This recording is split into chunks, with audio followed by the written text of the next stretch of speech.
The 2026 FIFA World Cup arrived with the weight of an entire nation resting directly on Portugal's shoulders.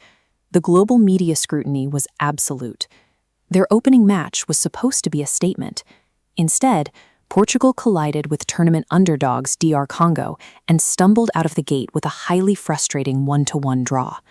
To make matters worse, Portugal's legendary captain, Cristiano Ronaldo, struggled to leave his mark.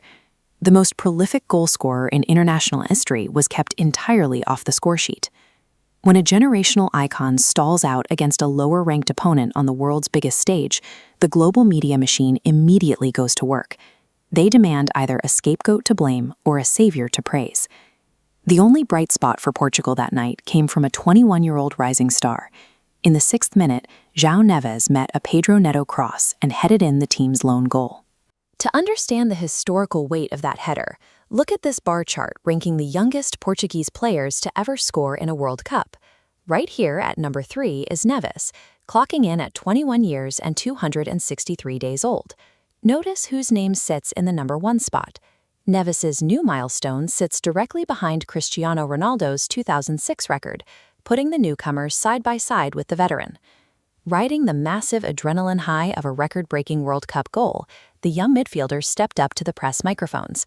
In that exhausted, highly vulnerable state, Neves gave a completely standard locker room answer, and in doing so, he accidentally ignited a massive international controversy.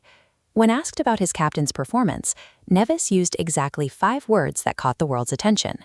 He is just another player. Headlines immediately ran with those 5 words.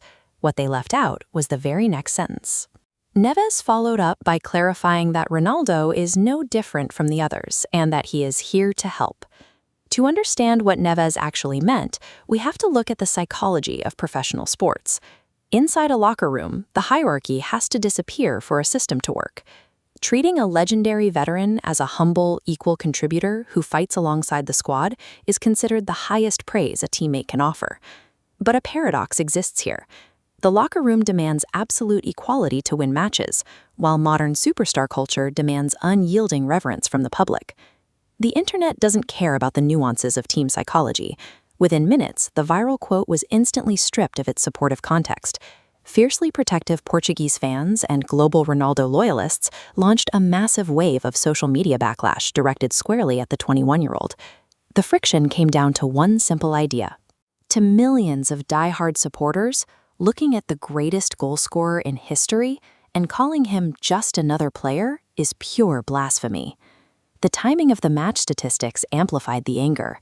Because Neves had found the back of the net while the veteran captain struggled, the quote was interpreted as youthful arrogance. Neves inadvertently crossed an unwritten rule of the modern sporting era. You can play alongside the icon, but you never demystify them to the public. The situation escalated quickly enough that Portugal's head coach, Roberto Martinez, was forced to step in and extinguish the PR fire.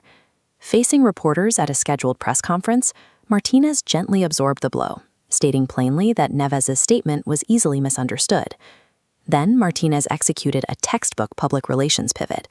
He smoothly transitioned from shielding his young midfielder to aggressively defending his captain's legacy. He asserted that Ronaldo's status in the team cannot be diminished. He reminded the room that Ronaldo has achieved everything, broken countless records, and remains essential to the country's success. Martinez assumed the role of a cultural translator, publicly revalidating the legend's status to protect the fragile psychological balance between the locker room and the global fan base. This entire incident maps out the precise boundaries of the superstar paradox in modern sports. On the grass, a functioning tactical system requires 11 equal individuals pulling in the exact same direction. But off the grass, the global media, personal branding, and millions of fans demand that the highest achievers remain isolated on an untouchable pedestal.